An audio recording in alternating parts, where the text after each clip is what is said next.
Salut à tous. Aujourd'hui, Plus Clair vous invite à composer le 110 et son palmarès d'informations médias absolument essentiel.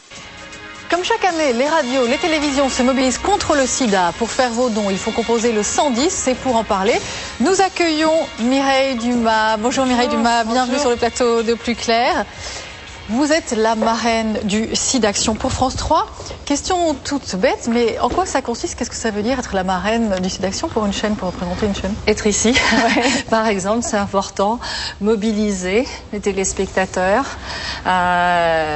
dire pourquoi il est important d'appeler le 110 pour verser des dons, parce que ça va à la recherche, ça aide aussi les associations de malades et surtout parler de cette recrudescence du sida aujourd'hui. Parler, c'est un point. Il y a effectivement toutes les émissions en fait qui vont parler du sida et puis surtout faire des appels aux dons, surtout faire des appels aux dons. Mais il n'y a plus de programme commun comme ça existait à un moment. Est-ce que ça suffit en fait ce qui est proposé pour parler réellement du sida? Oui, c'est déjà pas mal. Vous savez que c'est unique dans le monde. 11 chaînes de télévision réunies et 5 antennes de radio qui s'unissent pendant plusieurs jours ensemble dans des programmes. C'est pas mal.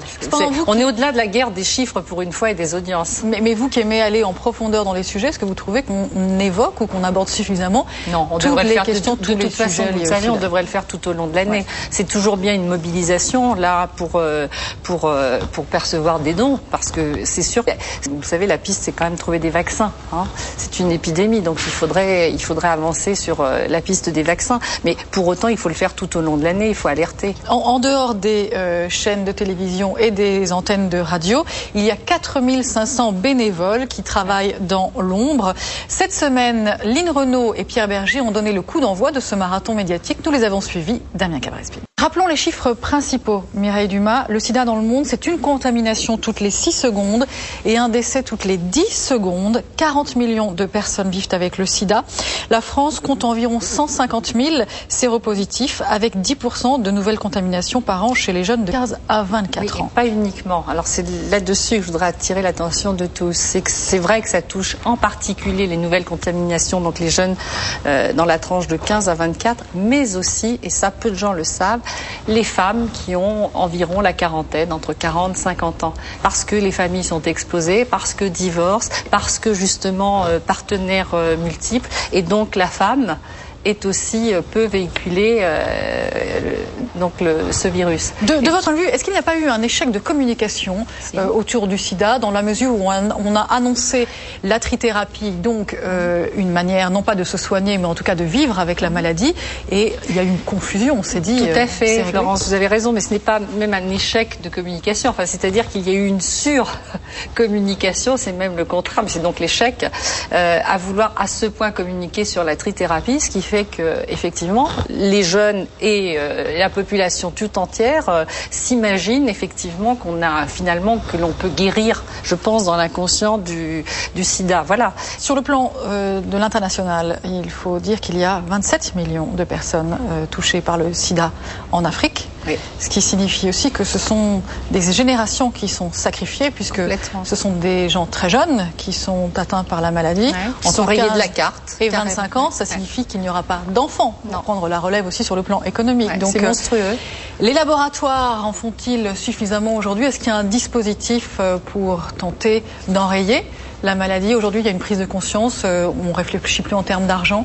Le SIDAction, l'argent qui est donné justement par l'intermédiaire du SIDAction sert aussi ces pays en voie de développement. L'an dernier, le SIDAction a permis de recueillir 5 600 000 €, une goutte d'eau comparée aux 110 millions du Téléthon.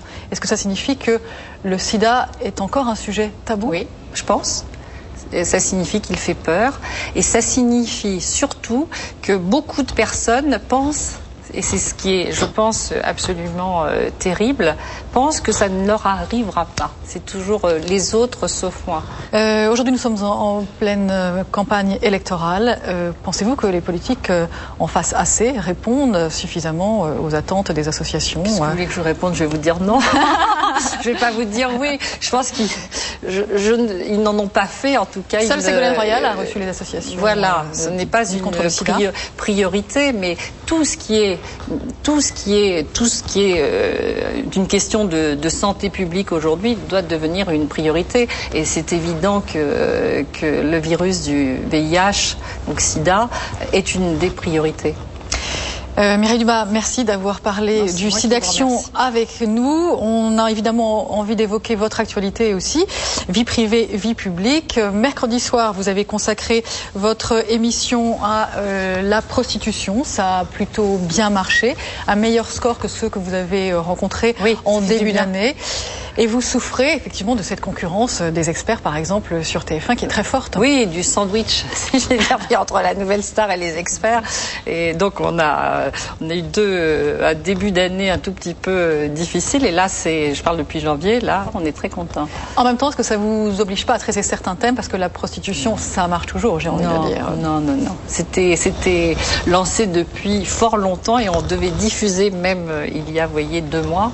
Et ça tombait en période de vacances scolaires, et donc avec la chaîne on s'est dit que ce n'était pas un sujet qu'on pouvait aborder à ce moment-là qui n'était pas très familial, donc on a préféré sortir des vacances. D'aucuns pourraient penser qu'il y a une usure du concept de vie privée, vie publique. Mais de toute façon, il faut toujours se renouveler en permanence. Moi, chaque année, je me renouvelle et ça, c'est important de toute façon. Je pense que les concepts, en même temps, s'usent assez vite à la télévision et en même temps, moi, ce que j'apporte, c'est du débat et du témoignage, et vous savez que c'est inusable par rapport justement au programme. Après, c'est une question de la façon dont on présente les choses, de forme. De toute façon, vivre, c'est bouger, c'est prendre des risques. J'en ai toujours pris et je continuerai à en prendre. À noter que ce soir, France 2 consacre son symphonique show au SIDAction, et on va parler maintenant de politique en chiffres.